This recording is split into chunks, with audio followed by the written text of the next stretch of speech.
Uh, so the next question that's kind of has been discussed already, but I just wanted to ask so we can dig a little bit more deeper is private versus public uh, blockchain. Like, what is the difference um, from ad tech perspective? What you see happening, which I think a lot of people already answered. So there's actually three types. Yeah, and there's the hybrid. Well, no. So there's three kind of recognized types of blockchain, right? You have private, you have consortium chains, which is like a consortium chain. So let's say IAB had a chain that everyone who's a member of IAB could run a node on. That would be a consortium chain. And then there's public. So consortium is like a limited private. Right. Or limited but distributed. But is it more like public or is it more like private?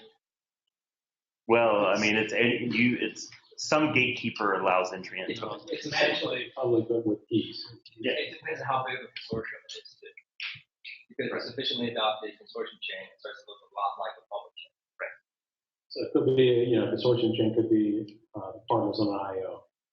So the HC issues keys to only those 20 partners on the IO. That's who can see the ledger for that particular campaign. Anything else you would want to add for people who are trying to make that determination for themselves, like what they should be thinking about and making that decision? I mean, I can talk a little bit about why ours is private. I mean, ours is private because we want to make sure it works. We want to make sure it works for the primary purpose. And right now, we aren't engaged so early in our release cycle that we're not engaged in a way with anyone who can work with it. Right? Well, like they said, we understand it needs to be. The full benefit is not centralized, right? But got to get it right day one, and that's why we do it. But that doesn't mean it wouldn't happen, like this. If a partner comes along and says, okay, we can consume, we can run a node, we can join in. So that's the consideration we took, aside from the fact that we were, running the technology very early with Nasdaq in the sense that we were, launching in the cloud and on blockchain was the first time they'd done that themselves. Which was also another reason. That was a very practical reason. Lots of conversations internally about whether that was something we wanted to talk about. Even. Do we want to go out with a private channel? Do we want to do that? Because there's questions about whether that's really a true implementation of it. The reality is that we haven't solved that joint incentive problem. Right?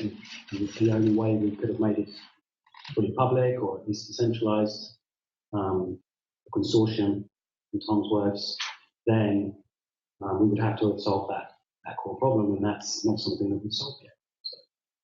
So. I think someone earlier brought up the security around, what you want to make available or not make available, or what information can be retrieved. I mean, I think aside from blockchain, there's the whole, security aspect to your business, what you actually want to make available or not, and of the data that you can make available, can it be used as a hack against your own platform, right?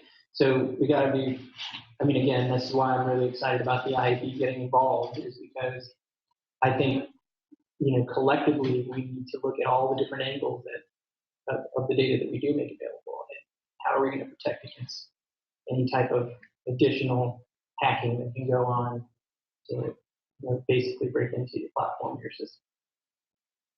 So we chose to build on an open blockchain because, public blockchains are proven. Proof of work, the Byzantine fault-tolerant algorithm worked, proven, because if it didn't work, then you could hack Bitcoin and get $90 billion.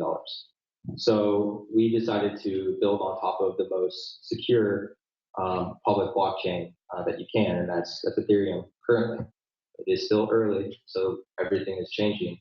But we wanted to build on what is the best and most viable option today. Well, there's another thing you can do too, before everyone poo-poos on private blockchain. One of the things we do is, because remember, like private blockchain actually fixes a lot of speed issues, right? And a big mode that we kind of incorporate in our system is so remember at the end of every block of data, you have a hash that describes that whole block.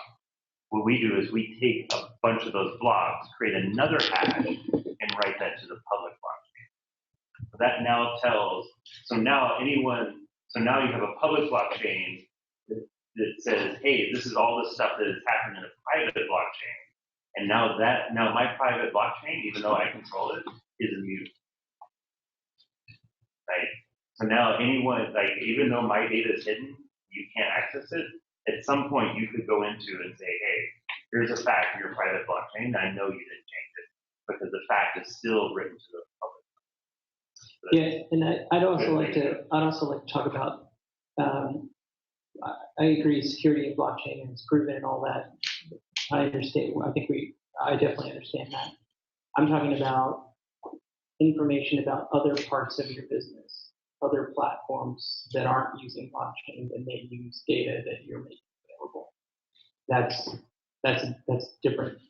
That's other data aspects of your other parts of your business that you need to protect and secure. So that aspect of data and information is things that we need to pay attention to and the things that we make available. You can obfuscate data however you want, and public blockchains can be permissionable. You can make private blockchains permissionable. So it really again goes back to what is the problem you're trying to solve, what is your unique business use case, and then you can design your blockchain solution to fit. So we wanted to remove the element of trust, where if you build on top of this reference architecture, you don't have to trust it. So we focus on that element, because if you start building on a private chain, there is still that element of trust, where you have to trust who is in control over that chain, who is in control over that consensus algorithm. And if you build on top of that private chain, then that's your decision, but you just need to understand and trust everyone in that community. I think it's also going to come down to adoption. Yeah.